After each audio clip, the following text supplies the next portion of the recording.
C'était un après-midi ennuyeux dans la vie de Lucas. Depuis le matin, il évitait de regarder sa montre, sachant qu'à chaque seconde qui passait, il se rapprochait un peu plus de devoir affronter une réalité qu'il avait toujours voulu éviter, la responsabilité. Lucas était de ceux qui faisaient tout leur possible pour ne pas se salir les mains, comptant sur la générosité de ses parents pour financer sa vie confortable. Mais comme on dit, tout ce qui est bon a une fin. Les parents de Lucas ont finalement décidé qu'il était temps de couper le cordon ombilical. Ils ont réalisé que s'ils ne fixaient pas de limite, leur fils n'apprendrait jamais à se débrouiller seul. Alors, avec un mélange de tristesse et de détermination, ils ont donné un ultimatum, Lucas devait trouver un emploi et commencer à vivre par lui-même. Et c'est ainsi que Lucas s'est retrouvé à travailler dans un café. Non pas par choix, bien sûr, mais par nécessité. Mais il ne s'est pas très bien adapté à la routine. C'était comme s'il avait toujours un pied en dehors. Il traitait les clients avec une impatience dissimulée, et la ponctualité n'était pas une notion qui faisait partie de son vocabulaire. Au fond de lui, Lucas aspirait à une vie plus luxueuse, où il pourrait acheter tout ce qu'il voulait. Mais avec le maigre salaire du café, ses poches étaient toujours vides. C'est là qu'est venue l'idée. Une idée brillante dans l'esprit de Lucas, mais dangereuse en pratique. Il a décidé qu'il n'avait pas besoin de gagner son propre argent, tant qu'il trouvait quelqu'un prêt à payer ses factures. C'est alors que tout a changé. Un jour, une cliente différente est entrée dans le café. Une dame distinguée, habillée avec élégance et entourée d'un air de sophistication. Lucas, toujours prêt à plaire, l'a traitée avec une gentillesse particulière. Dans sa tête, une idée commençait à se former. Il pensait que s'il parvenait à gagner la confiance et le cœur de cette femme, il pourrait hériter de toute sa fortune. Mais ce que Lucas ne savait pas, c'était que cette dame, derrière son apparence raffinée, avait des yeux qui voyaient au-delà des apparences. Elle n'était pas naïve et a rapidement compris les véritables intentions du jeune ambitieux. Sous-estimant son astuce, Lucas n'imaginait pas qu'il finirait par être confronté à son propre manque de scrupules. Cette dame n'était pas simplement une figure riche et distante. Elle était quelqu'un qui connaissait l'importance du travail acharné et de l'honnêteté. Et en découvrant les plans de Lucas, elle a décidé de lui enseigner une leçon qu'il n'oublierait pas de sitôt. Ce fut un choc pour Lucas de réaliser que ses manigances avaient été découvertes. Une véritable révélation sur l'importance de l'intégrité et de l'effort personnel. Et ainsi, au milieu d'échanges de regards et de mots tranchants, Lucas a appris que le chemin le plus facile n'est pas toujours le meilleur. Il a été confronté à la réalité selon laquelle, pour atteindre le véritable succès, il devrait emprunter un chemin différent, un chemin basé sur des valeurs telles que l'honnêteté et la dignité. Ce fut une leçon dure mais nécessaire qui a changé pour toujours la manière dont Lucas percevait le monde qui l'entourait. Lucas était l'un de ces gars qui cherchaient toujours un moyen plus facile de vivre la vie. Travailler? Eh bien, ce n'était pas vraiment dans ses plans. Mais comme on dit, la vie a un drôle de moyen de nous surprendre. Et c'est ainsi qu'il se retrouva derrière le comptoir d'un café, essayant de rester debout dans une routine qui ne correspondait en rien à son style de vie. Un jour comme un autre, une cliente différente entra. Ce n'était pas juste une cliente de plus, c'était une dame élégante, de celles qui semblent porter le monde sur leurs épaules. Elle commanda son expresso, avec la précision de quelqu'un qui sait ce qu'il veut, et un thé pour son chauffeur, un certain Lucas qui s'occupait de tout avec une agilité surprenante. Et c'est là, à cet instant, que le destin de Lucas commença à changer. Avec un sourire et une touche d'audace, Lucas essaya d'engager la conversation avec la dame. Il savait qu'il ne pouvait pas laisser passer cette opportunité. Et c'est alors qu'avec une naturelle déconcertant, il lança la question qui changerait le cours de sa vie, « Avez-vous un emploi pour moi ?» La réponse arriva de manière inattendue. La dame, qui semblait lire dans les pensées de Lucas, lui remit simplement une carte de visite et s'en alla, le laissant avec un mélange de surprise et d'excitation. Lucas ne perdit pas de temps. Il appela le numéro sur la carte et, avec un mélange de nervosité et d'espoir, fixa un entretien. Le jour de l'entrevue arriva et, comme un rayon de soleil anxieux, Lucas se présenta même avant que le bureau n'ouvre ses portes. Quand il eut enfin la chance d'entrer, ce qu'il vit le laissa bouche bée. La dame du café, cette cliente spéciale, n'était rien de moins que la propriétaire de l'entreprise, Mademoiselle Piana. Le destin jouait vraiment avec lui. Et c'est là, dans cette rencontre inattendue, que l'avenir de Lucas commença à se dessiner de manière prometteuse. Mademoiselle Piana voyait au-delà des apparences. Elle percevait le potentiel de Lucas, sa détermination et son charme. Sans hésiter, elle lui offrit une opportunité en or au département des ventes. Lucas se retrouva plongé dans un nouveau monde, vendant des pièces de voitures de porte en porte, sous la tutelle d'une patronne qui savait comme personne mener un business avec brio. Mademoiselle Piana ne lui offrit pas seulement un emploi, elle lui offrit une chance de croître et de se développer professionnellement. Pendant ce temps, dans un autre coin de la ville, vivait une femme nommée Paana. Elle était l'opposé de Lucas à bien des égards. Elle n'avait aucun intérêt pour les affaires, mais, ironie du destin, elle se retrouva à hériter d'un empire lorsque son mari décéda. Malgré son manque d'expérience, elle vit l'entreprise prospérer sous sa direction, montrant une détermination et une intelligence que personne ne pouvait nier. Et ainsi, le destin décida de croiser les chemins de Lucas et de Paana. Lui, avec ses plans extravagants d'épouser une femme plus âgée pour hériter de sa fortune. Elle, avec son empire et une vie marquée par des défis et des réussites. Le terrain était prêt pour un affrontement entre l'opportunisme et l'honnêteté, entre le désir de s'enrichir rapidement et le parcours d'une vie dédiée au dur labeur. Lucas était déterminé à faire fonctionner son plan, et rien ne l'arrêtait.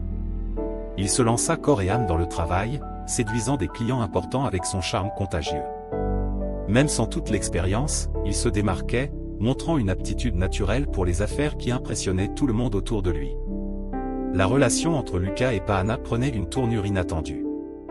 Paana, une femme d'affaires sérieuse et dévouée, était surprise de la façon dont Lucas la traitait. Ils conversaient pendant des heures, et Lucas trouvait toujours des moyens charmants d'exprimer son respect et son admiration pour elle. Malgré ses efforts pour résister, Paana se voyait céder au charme et à la persuasion de Lucas. La différence d'âge entre eux était quelque chose que Paana ne pouvait ignorer. Elle était surprise par l'intérêt de Lucas, qui semblait authentique malgré la disparité générationnelle. Mais au fond d'elle-même, elle savait que l'âge n'était qu'un nombre, et les émotions que Lucas éveillait en elle étaient réelles. Lorsque Lucas prit enfin l'initiative et invita Paana à sortir officiellement, c'était comme si un chapitre important de leur histoire était sur le point de s'ouvrir. Paana ressentit un mélange d'émotions en acceptant l'invitation. Elle savait qu'il se passait quelque chose de spécial entre eux, mais commençait aussi à comprendre qu'il y avait peut-être plus qu'il n'y paraissait au premier abord. Pendant que le dîner se déroulait, Lucas charmait Paana avec ses histoires et ses gestes attentionnés. Il dépeignait un tableau vivant d'une vie pleine d'aventures et de défis, tandis que Paana partageait ses propres expériences en tant que fondatrice d'une entreprise prospère. C'était comme s'ils dansaient une danse délicate, chaque mouvement les rapprochant davantage d'un destin incertain. Et ainsi, alors que la nuit avançait, l'intrigue se déployait, chaque geste, chaque mot, nourrissant l'attraction croissante entre eux. Mais ce que l'avenir réservait à Lucas et Paana restait encore enveloppé de mystère.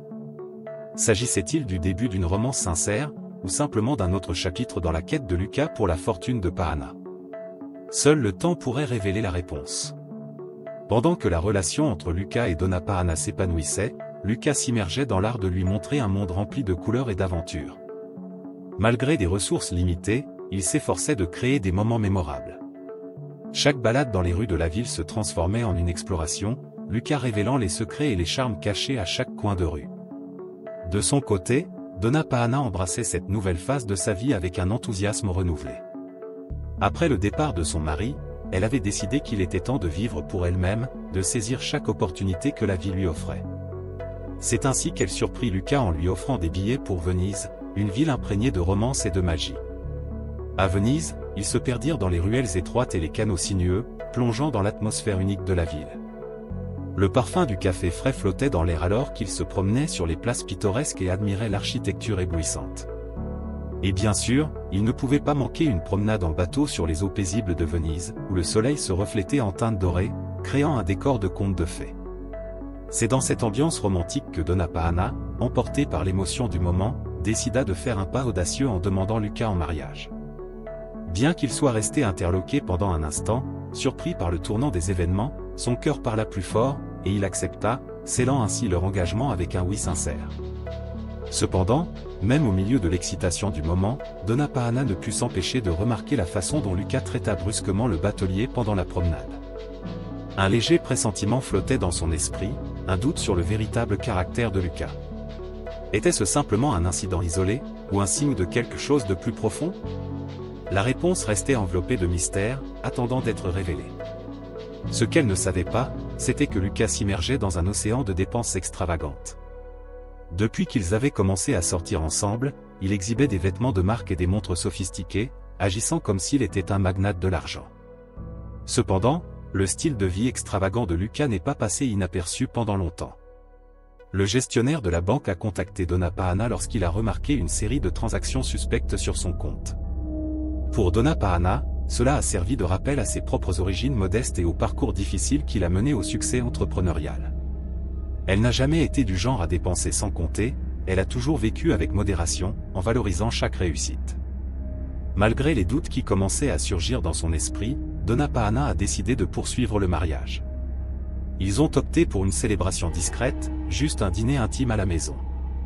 Cependant, la tranquillité a été interrompue le lendemain, lorsque le gestionnaire de la banque l'a contacté à nouveau, questionnant un achat exorbitant effectué avec la carte de crédit. C'est à ce moment-là que les véritables intentions de Luca ont commencé à se révéler, mettant Donna Paana en état d'alerte maximale.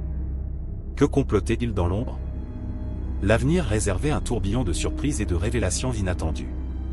Alors que la relation entre Donna Paana et Luca progressait, des signes alarmants sont apparus, éveillant sa méfiance.